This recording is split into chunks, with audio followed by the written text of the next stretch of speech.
ప్రధానమంత్రి నరేంద్ర మోదీ ఎన్డీఏ రాష్ట్రపతి అభ్యర్థి సిపి రాధాకృష్ణన్ కు ప్రత్యేక మద్దతు ఇవ్వాలని కోరారు. ఏకాగ్రీవంగా ఆయనను ఎన్నుకోవాలని విజ్ఞప్తి చేశారు.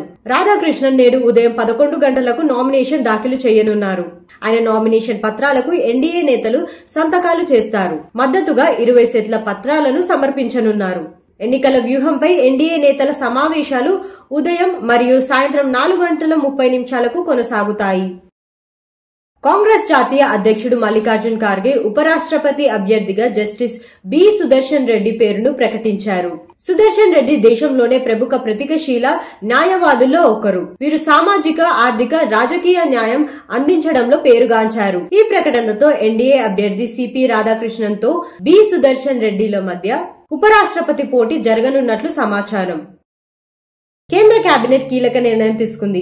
రాజస్థాన్లోని కోటా బూందీ ప్రాంతంలో 1507 కోట్ల రూపాయలతో గ్రీన్ ఫీల్డ్ ఎయిర్పోర్ట్ మంజూరైంది. అలాగే కటక్ భువనేశ్వర్ మధ్య 6 లైన్ల రింగ్ రోడ్ ప్రాజెక్టుకు 8307 కోట్ల రూపాయలు మంజూరు చేశారు. ఆన్లైన్ బిల్లింగ్ గేవులకు ఆమోదం దక్కింది. కేంద్ర కేబినెట్ ప్రధానమంత్రి నరేంద్ర మోదీ అధ్యక్షతన సమావేశమై ఈ నిర్ణయాలు తీసుకుంది. న్యూఢిల్లీలో లోక్సభ మార్గ్లో ప్రధానమంత్రి నరేంద్ర మోదీ చైనా విదేశాంగ మంత్రి వాంగ్ యీని స్వాగతించారు.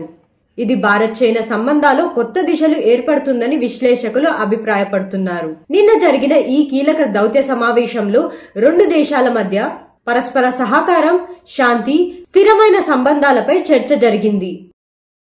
తెలంగాణ ముఖ్యమంత్రి రేవంత్ రెడ్డి బీసీ రిజర్వేషన్ల బిల్లులపై సుప్రీంకోర్టు తీర్పుకు ఎదురు చూస్తున్నట్లు పేర్కొన్నారు. బిల్లులు రాష్ట్రపతి వద్ద పెండింగ్ లో ఉన్నాయని గుర్తు చేశారు. సుప్రీంకోర్టు ఆదేశం ప్రకారం 90 రోజుల్లో బిల్లు పూర్తి చేయాలని చెప్పినట్లు తెలిపారు. బిల్లులో ఆలస్యం ఉంటే పార్టీ పరంగా సబ్స్టిట్యూట్ చర్యగా ఎన్నికలకు వెళ్లే అవకాశం ఉంటుందని సీఎం రేవంత్ రెడ్డి నిన్న జరిగిన సమావేశంలో తెలిపారు. బీఆర్ఎస్ వర్కింగ్ ప్రెసిడెంట్ కేటీఆర్ కేంద్రానికి బహిరంగ లేఖ రాశారు. త్వరలో జరగనున్న జీఎస్టీ కౌన్సిల్ సమావేశం నేపథ్యంలో ఆయన ఈ లేఖను పంపారు. జీఎస్టీ ప్లబ్ రద్దు లేదా మార్పు అనే ప్రచారం జరుగుతుందని, ధరల తగ్గింపు ప్రధాన కారణమైన పెట్రోల్, డీజిల్, ఎల్పీజీ ధరలను తగ్గించాలని కేటీఆర్ డిమాండ్ చేశారు. ఆంధ్రప్రదేశ్ సీఎం చంద్రబాబు నాయుడు పేదరిక నిర్మూలన కోసం P4 పథకం కింద 250 కుటుంబాలను దత్తత తీసుకుంటున్నట్లు ప్రకటించారు. వీరంతా కుప్పం నియోజకవర్గానికి చెందినవారే. దత్తత సంకేతంగా సీఎం వారు ప్రతి కుటుంబానికి అడాప్ట్రీను బహుకరించారు.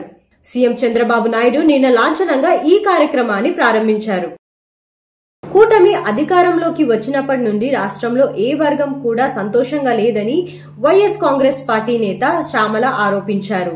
మహిళలకు ఉచిత బస్ పథకం మొదలుపెట్టి బస్సుల్లో ఈ పథకం వర్తించదని బోర్డులు పెట్టారు అని ఆరోపించారు. మహిళలకు అన్యాయం జరిగితే ముందు నిలబడి పోరాడేది వైఎస్ కాంగ్రెస్ పార్టీ అని తెలిపారు. రాష్ట్రంలో మహిళలపై ఇన్ని అఘాయిత్యాలు జరుగుతున్నా పవన్ కళ్యాణ్ ఏమైపోయారు అని ప్రశ్నించారు.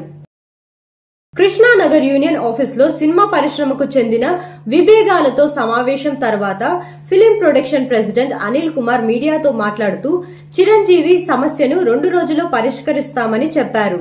40,000 మంది కార్మికుల సమస్యలు పరిష్కరించాలని, వేతనాలు పెంచాలని, కొందరు నిర్మాతలు కార్మికులను చిన్న చూపు చూస్తే ఊరుకోమని హెచ్చరించారు.